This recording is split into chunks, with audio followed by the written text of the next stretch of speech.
Bab 4081. Apakah dia tidak akan segera larut oleh air jika dia memasuki Chaos Water?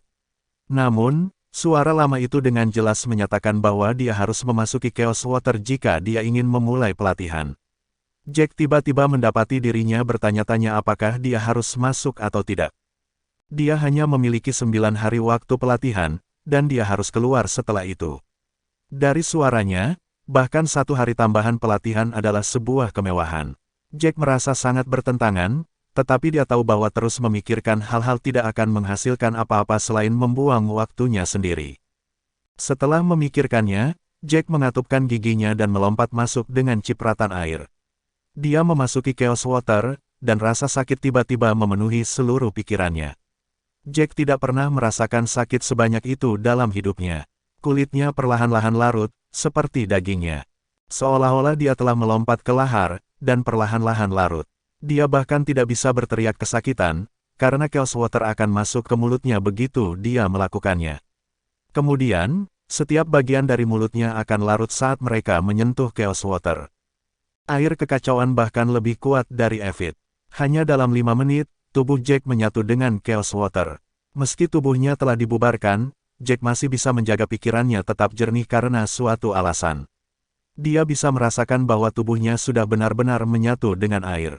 Dia bahkan bisa merasakan setiap riak di air. Seolah-olah Chaos Water telah menjadi bagian dari dirinya. Setelah tubuhnya benar-benar larut, dia tidak bisa lagi merasakan sakit.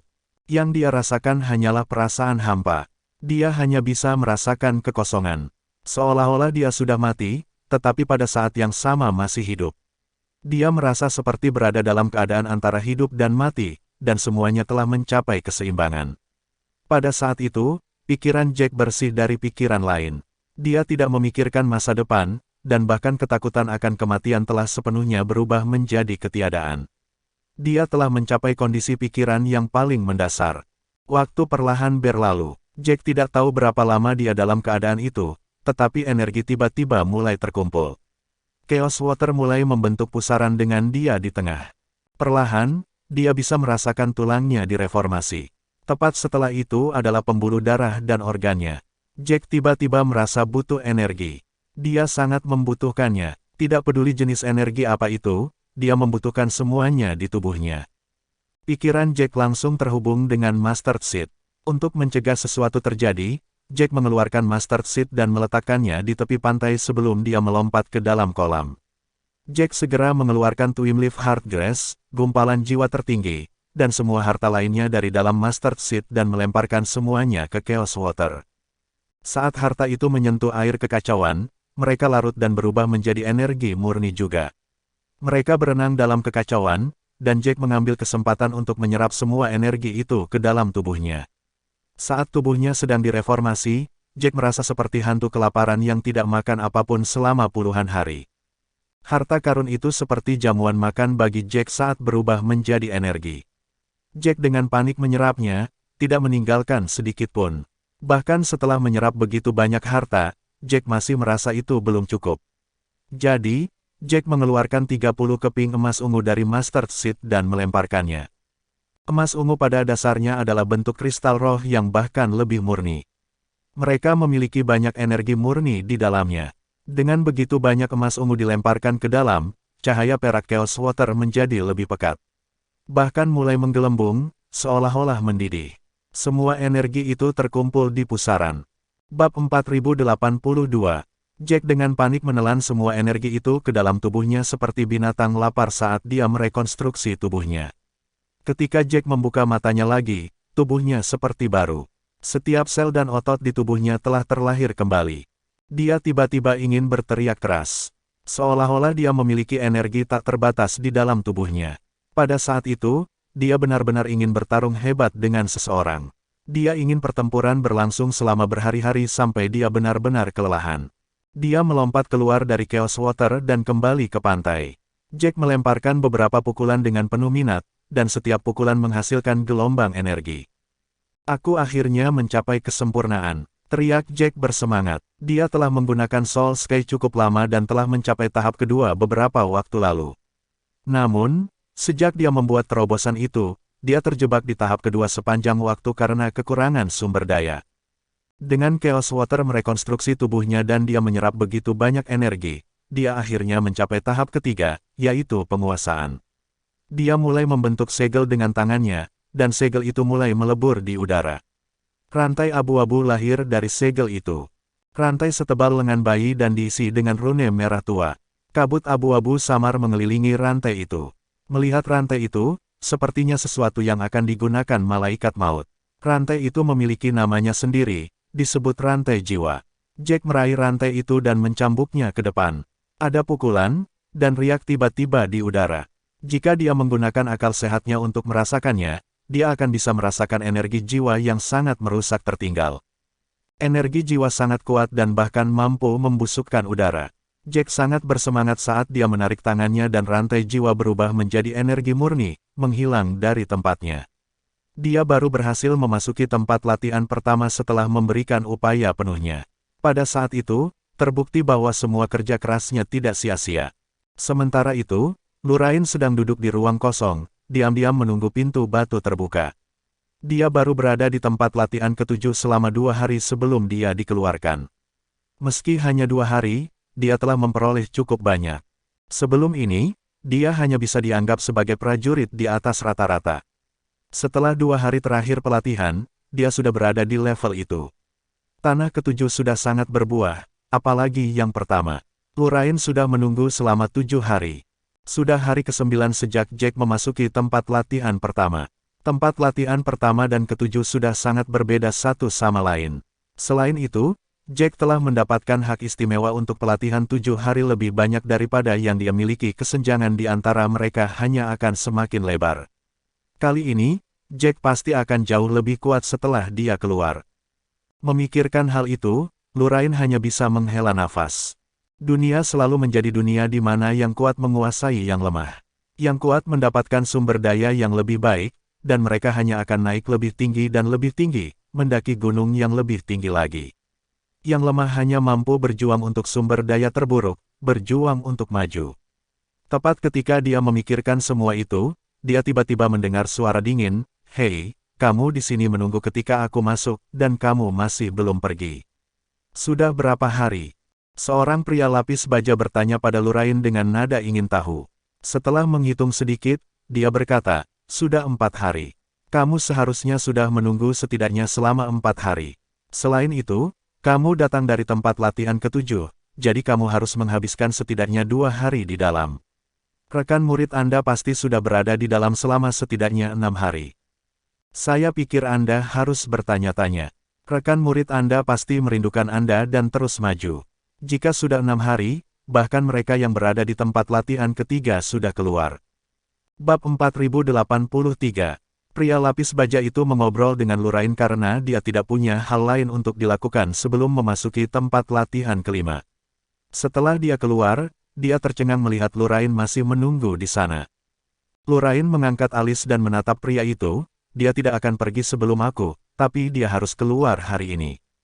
Sudah 9 hari. Lurain menghitung hari di dalam hatinya dan merasa sudah waktunya bagi Jack untuk keluar.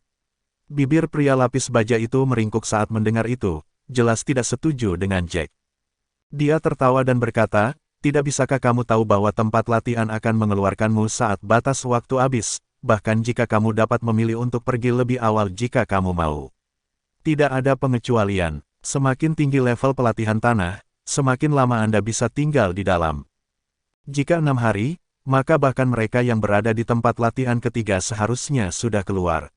Namun, jika kamu masih menunggu di sini, itu berarti rekan muridmu sudah keluar.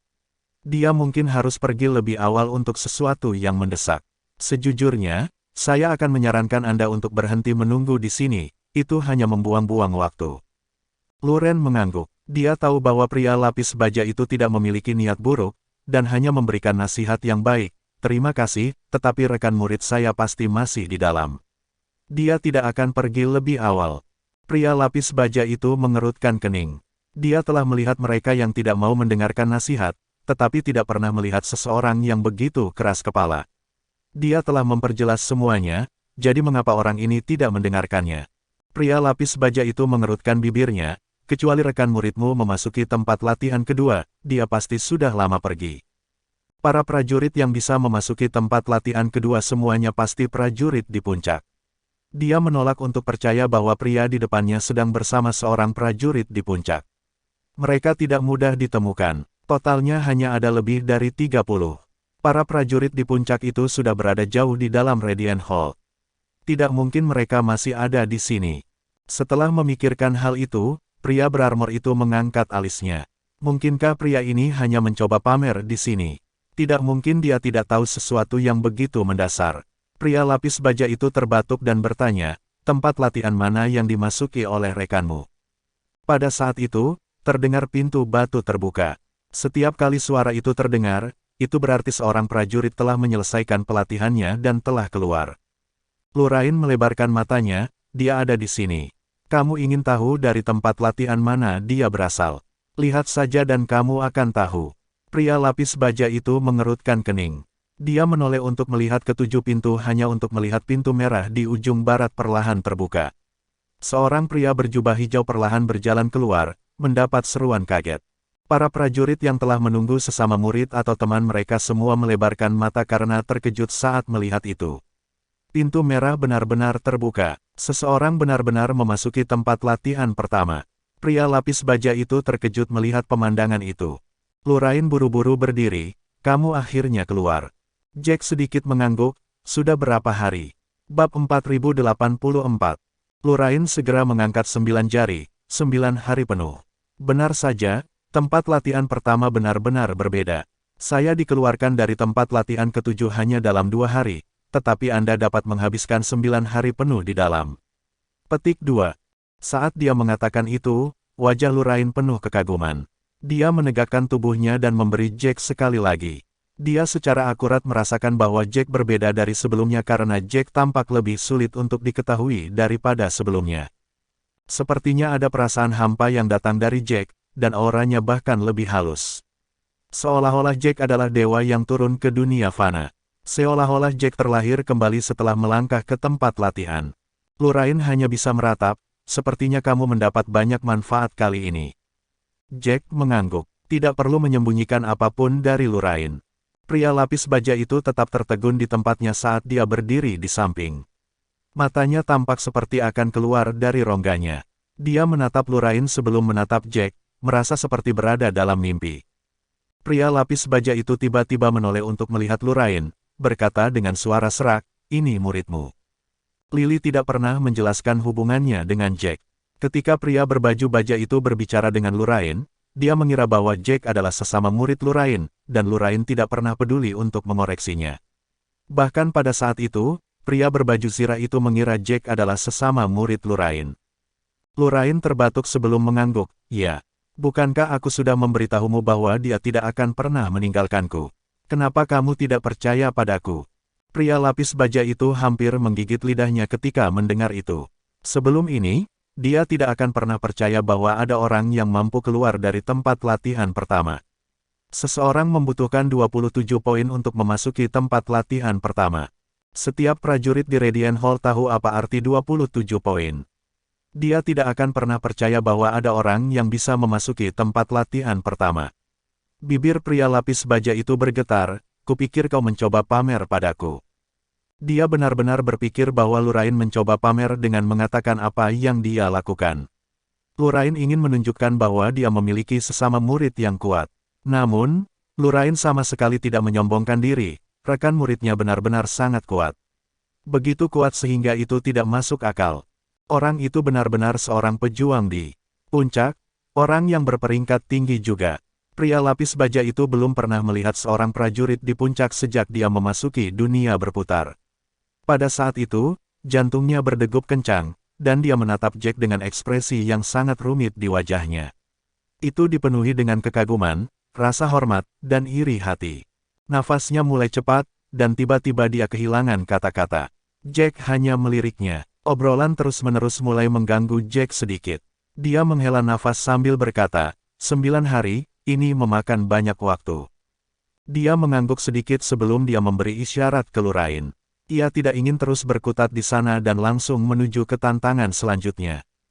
Mereka berada di lembah besar. Ada 7 arena berbeda di lembah itu. Setiap arena memiliki gulungan besar di atasnya dengan nama tertulis di atasnya. Setiap arena memiliki prajurit yang berdiri di atasnya pada saat itu. Cukup banyak peserta berkumpul di sana. Beberapa dari mereka melihat ke arena saat mereka berbicara dengan orang-orang di sekitar mereka, terlihat seperti sedang mendiskusikan sesuatu. Beberapa dari mereka memiliki ekspresi konflik dan cemas di wajah mereka seolah-olah mereka tidak dapat mengambil keputusan. Bab 4085. Itulah pemandangan yang menyambut Jack dan Lurain saat tiba di sana. Saat mereka berdua melangkah ke tempat itu, Token sekali lagi mengirimkan aturan tantangan ke dalam pikiran mereka. Setiap tantangan memiliki namanya sendiri. Tantangan pertama yang mereka lalui saat memasuki Radiant Hall adalah Tree Energy Space. Tantangan kedua adalah Jalan Takdir. Tantangan ini disebut Seven Death Arenas. Aturannya tidak rumit, tapi itu juga ujian karakter. Setelah Jack memahami aturannya, dia segera mengerti mengapa ada begitu banyak pandangan yang rumit. Lurain mengerutkan kening, tantangan ini tampaknya cukup sederhana. Seharusnya cukup mudah untuk mendapatkan 9 poin. Saat dia mengatakan itu, Lurain berhenti dan dia mulai sedikit mengernyit. Namun, sepertinya aku mungkin tidak akan bisa mendapatkan 1 poin pun. Dia tiba-tiba menyadari bahwa meskipun tantangannya cukup sederhana, itu hanya sederhana untuk sebagian orang. Orang-orang seperti dia yang memiliki kekuatan rata-rata tidak akan bisa mendapatkan 1 poin pun. Jack jelas tahu itu juga, dan dia mengangguk perlahan. Kali ini, tantangannya tidak hanya menguji karakter seseorang tetapi sama sekali tidak bersahabat dengan prajurit biasa. Bahkan Lurain akhirnya bisa pergi tanpa 1 poin pun, apalagi mereka yang lebih lemah darinya. Sebenarnya, Lurain tidak selemah itu. Dia akhirnya bisa dianggap di atas rata-rata, tapi bahkan di antara prajurit di atas rata-rata, ada perbedaan besar.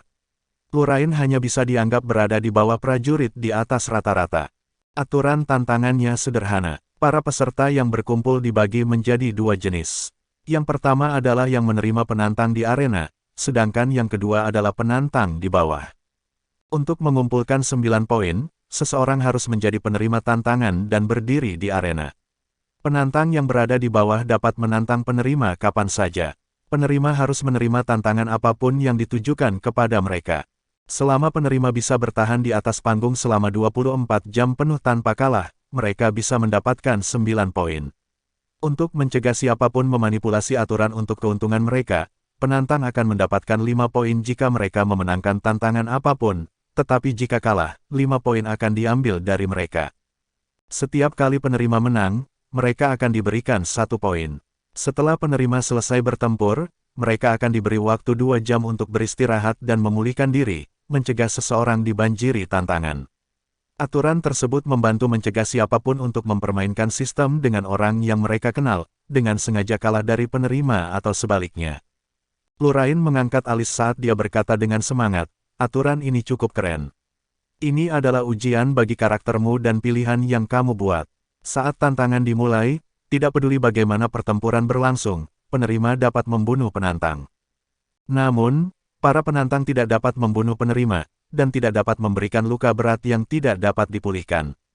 Jadi, para prajurit yang berkumpul di sana mungkin akan berpikir untuk menjadi penerima selama mereka cukup terampil. Lagi pula, setiap kali tantangan dikeluarkan, penantang tidak bisa membunuh penerima, tapi tidak sebaliknya. Jadi, meskipun penerima harus melalui banyak pertempuran, mereka akan bisa mendapatkan 9 poin selama karena mereka berhasil bertahan dan tidak kalah. Bahkan jika mereka kalah, mereka masih akan mempertahankan hidup mereka. Namun, aturan untuk menjadi penerima berbeda. Bahkan jika mereka tidak perlu melalui begitu banyak pertempuran, mereka bisa saja kehilangan nyawa mereka jika meremehkan mereka. Selain itu, mereka hanya akan berhasil mendapatkan 5 poin setelah tantangan. Bab 4086 aturannya jelas untuk dilihat semua orang. Sama seperti sebelumnya, pilihan semua tergantung pada peserta sendiri. Apakah mereka ingin menjadi penantang atau penerima, mereka harus mempertimbangkannya terlebih dahulu. Kecuali jika mereka sangat percaya diri dengan kemampuan mereka, mereka akan sangat berkonflik. Aku sudah memikirkannya selama 4 jam. 3 dari tahapan sudah mengalami pergantian personel. Terus memikirkannya adalah buang-buang waktu. Terserah. Bahkan jika nyawaku dalam bahaya, aku tidak peduli lagi. Aku tidak pernah menyinggung mereka sebelumnya. Jika aku mengucapkan beberapa kata yang baik, aku seharusnya bisa bertahan bahkan jika aku tidak bisa menang. Seorang pria botak sedang berbicara kepada sesama muridnya dengan wajah cemberut. Rekan murid pria itu mengangguk, mendesah pelan sebelum dia berkata, saya pikir saya akan melupakannya. Aku bahkan tidak di tingkat Anda. Mari kita pergi bersama setelah kamu menyelesaikan tantangan.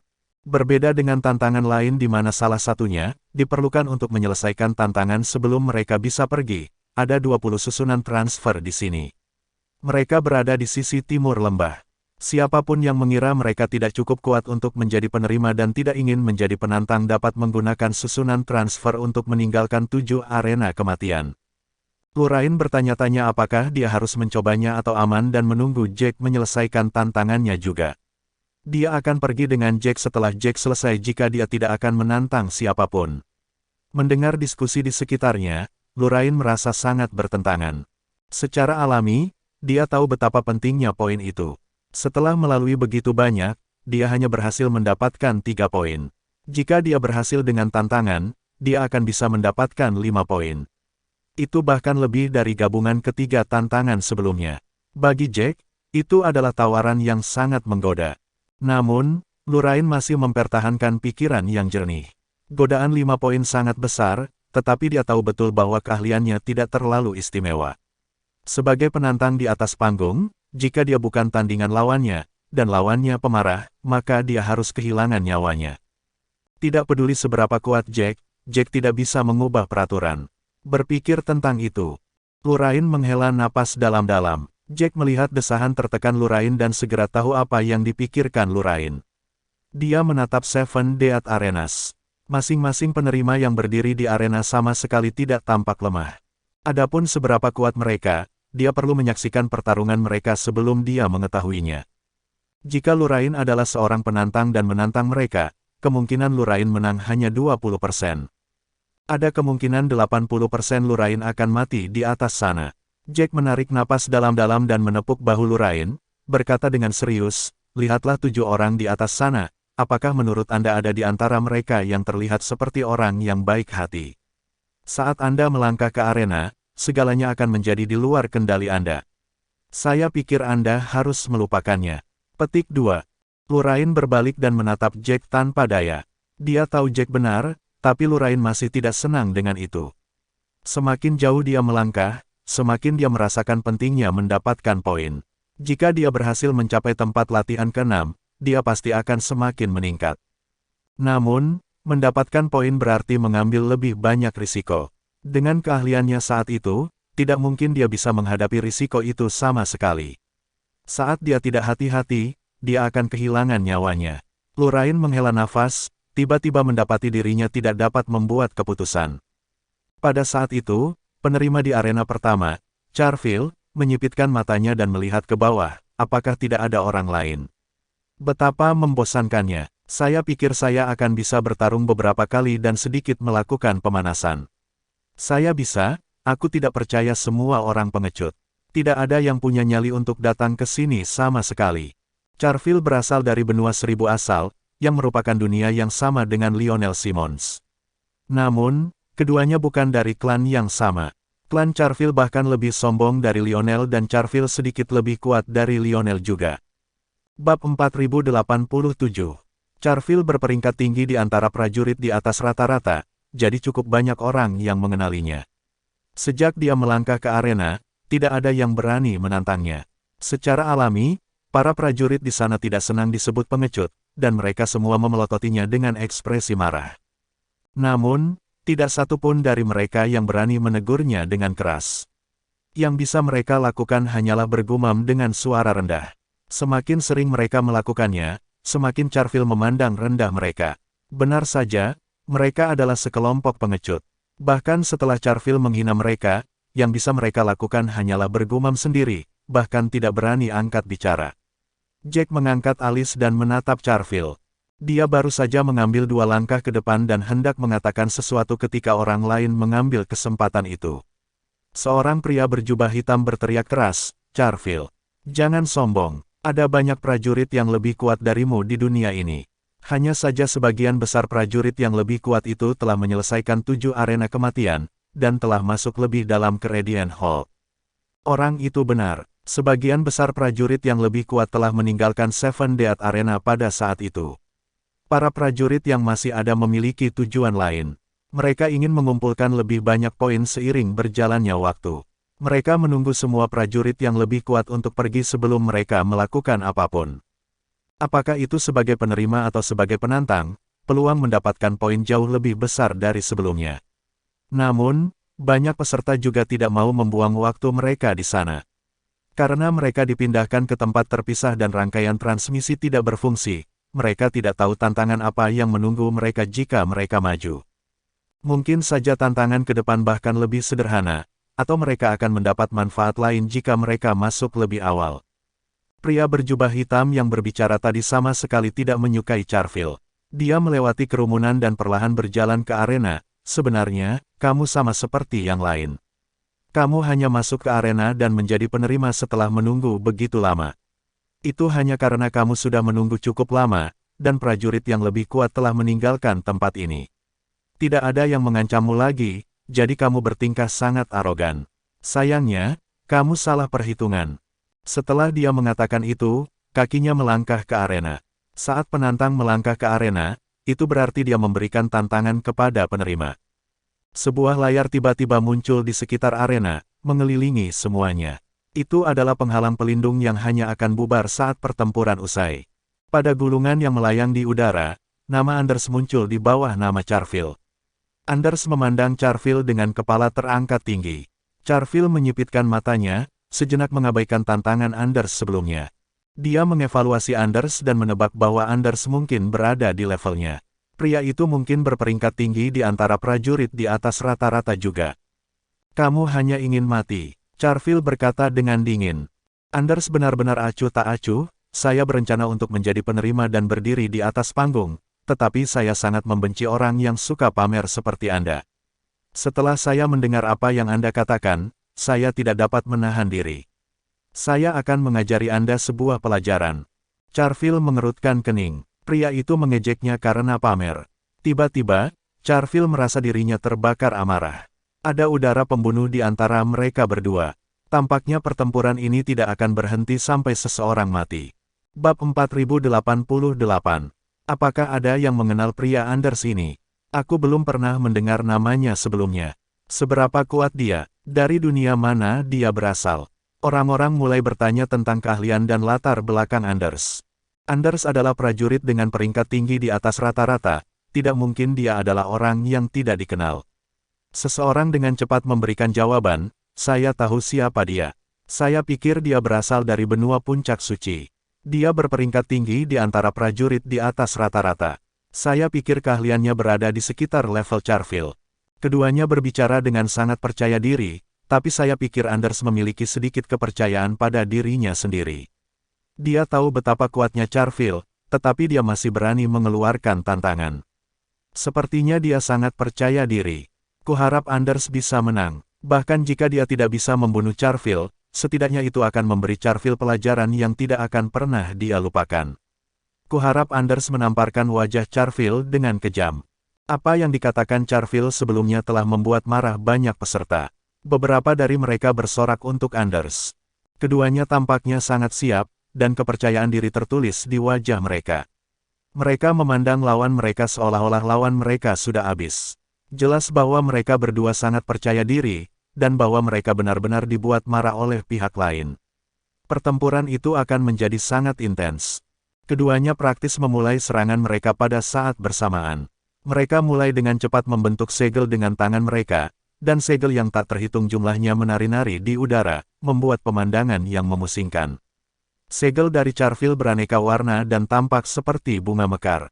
Segel itu membentuk pusaran kecil di udara, dan siklon tiba-tiba mulai naik dari tanah. Tiba-tiba, arena yang dibuat dengan batu khusus memiliki lapisan hijau di atasnya. Suara retakan terdengar, dan tepat setelah itu, tanaman mulai tumbuh dengan cepat di atas panggung, tiba-tiba menutupi separuh arena. Semua bunganya sangat indah, dan Charville tampak seperti sedang berdiri di taman. Ini adalah teknik peringkat Dewa Pamungkas yang lebih rendah, Bountiful Life. Dia benar-benar berhasil membawanya ke tahap kedua. Bahkan mungkin dia sampai ke tahap ketiga. Seseorang yang mengetahui teknik itu berkomentar di antara hadirin. Ketika Jack mendengar nama itu, dia hanya bisa mengangkat alis. Hidup berlimpah. Nama itu terdengar cukup indah, tetapi Charfield tampaknya tidak cocok untuk teknik dengan nama itu sama sekali. Charfield mengangkat tangannya, dan kelopak yang tak terhitung jumlahnya tiba-tiba mulai terbang ke udara. Kelopak warna-warni tampak beresonansi satu sama lain di udara dan mulai mengalir di sekitar Charfield. Dibandingkan dengan Charfield's Bountiful Life, teknik Anders jauh lebih sederhana. Segel yang dia bentuk menari-nari di sekitar ujung jarinya, dan dua raungan tiba-tiba terdengar. Gambar naga hijau melayang di tangan kanan Anders, sedangkan gambar harimau putih melayang di tangan kirinya. Naga dan harimau tampak sangat mengesankan bersama. Keduanya memelototi lawan mereka. Pertukaran verbal mereka sebelumnya melihat Anders mendorong Charfield ke bawah, jadi Charfield tentu saja tidak senang karenanya. Dia sangat membenci Anders saat itu. Anders juga memandang rendah Charfield, merasa bahwa Charfield hanya pandai menyombongkan diri. Keduanya tidak menyukai satu sama lain dan ingin membunuh satu sama lain. Charfield menyipitkan matanya, mati saja. Tepat setelah dia mengatakan itu, dia mendorong tangannya ke depan, dan kelopaknya berubah menjadi topan yang melesat tepat ke arah Anders. Anders secara alami tidak takut. Dia melangkah maju dan bergegas tepat ke kelopak itu. Bab 4089. Dalam sekejap, Anders bertemu dengan siklon kelopak itu. Dia bahkan tidak memikirkannya sebelum dia meninju ke depan, menyebabkan ledakan keras. Sebuah lubang tertiup angin topan, dan sebagian kelopaknya terlempar, jatuh langsung ke tanah. Semua orang bisa mendengar suara dentingan, seolah-olah ada jarum yang jatuh ke tanah. Ketika mereka melihat ke atas, mereka melihat bahwa kelopak bunga yang tertiup angin tidak jatuh ke tanah, melainkan menempel seperti pisau. Kelopak tenggelam 2/3 ke tanah, dan hanya 1/3 dari kelopak yang tersisa terlihat. Semua orang terkejut melihat pemandangan itu. Bunga-bunga itu tampak begitu indah dan mempesona, tidak terlihat seperti mereka yang merusak. Namun, kelopaknya bahkan lebih merusak daripada senjata. Tanahnya sangat padat karena dibuat dengan bahan khusus, tapi kelopaknya masih berhasil menembusnya begitu dalam. Jika kelopak bunga itu mengenai tubuh seseorang, orang itu akan langsung tersandung ke sarang lebah. Saat semua orang memikirkannya, ledakan demi ledakan terdengar. Anders sepertinya tidak pernah berhenti saat dia mengirimkan pukulan demi pukulan. Dalam sekejap, dia sudah memukul beberapa lusin kali. Pukulan demi pukulan jatuh pada topan kelopak itu. Sebagian kelopaknya tertiup angin, sementara beberapa di antaranya benar-benar hancur.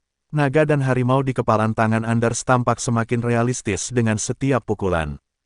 Sepertinya tidak ada yang menang dari pandangan sekilas, tetapi setelah diperiksa lebih dekat, orang akan melihat bahwa Anders tampaknya semakin kuat, sementara Charfield tampaknya tetap dalam kondisi yang sama. Jika itu berlanjut, Anders mungkin akan berada di depan Charfield dan menang pada akhirnya. Namun, kemenangan tidak akan semudah itu. Lagi pula, dari situasi itu, sepertinya keduanya cukup berimbang.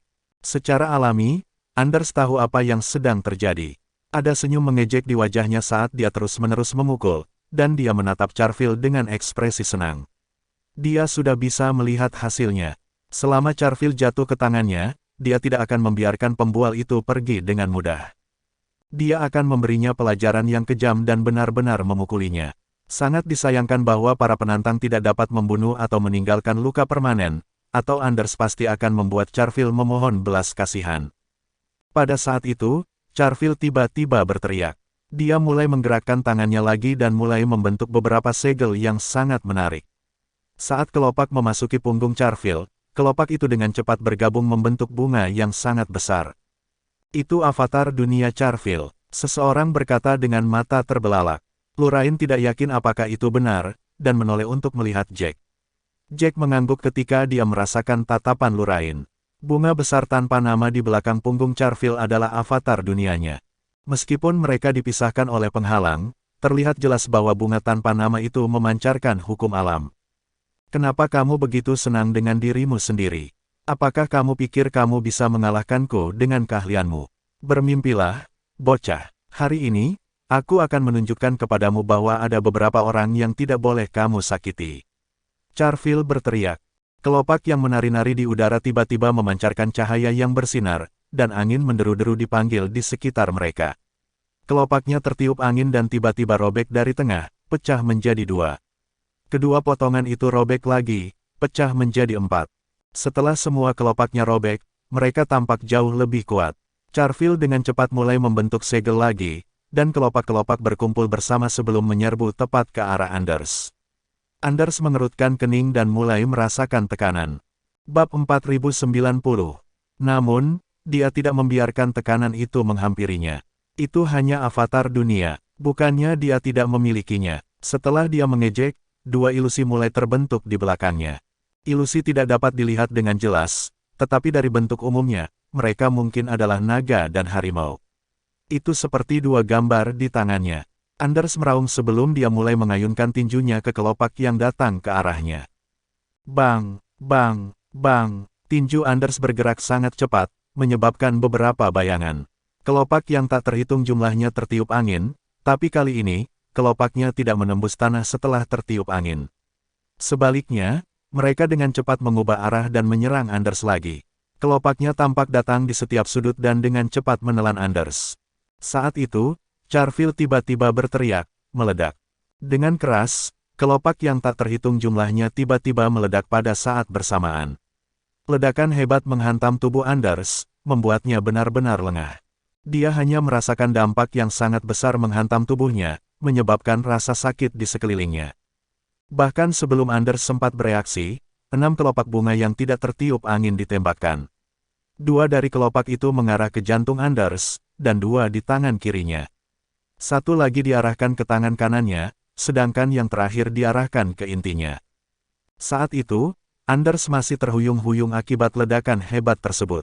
Kelopaknya juga sangat cepat, jadi Anders tidak bisa mundur sama sekali.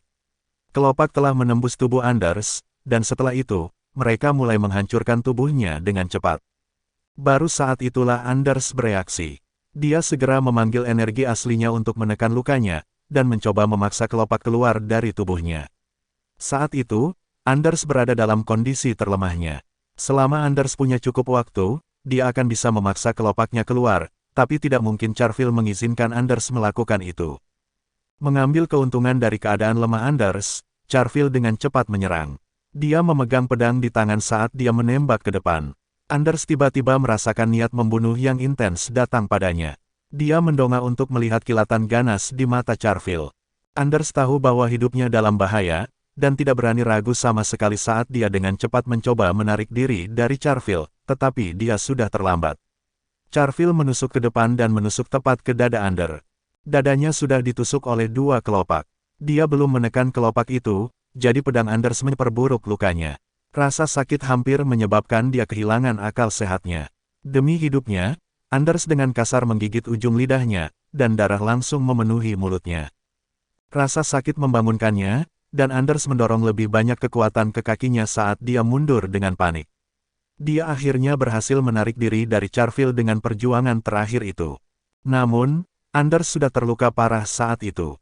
Kelopak itu sangat aneh. Setelah mereka memasuki tubuhnya, mereka terus-menerus melepaskan energi kekerasan ke dalam tubuhnya.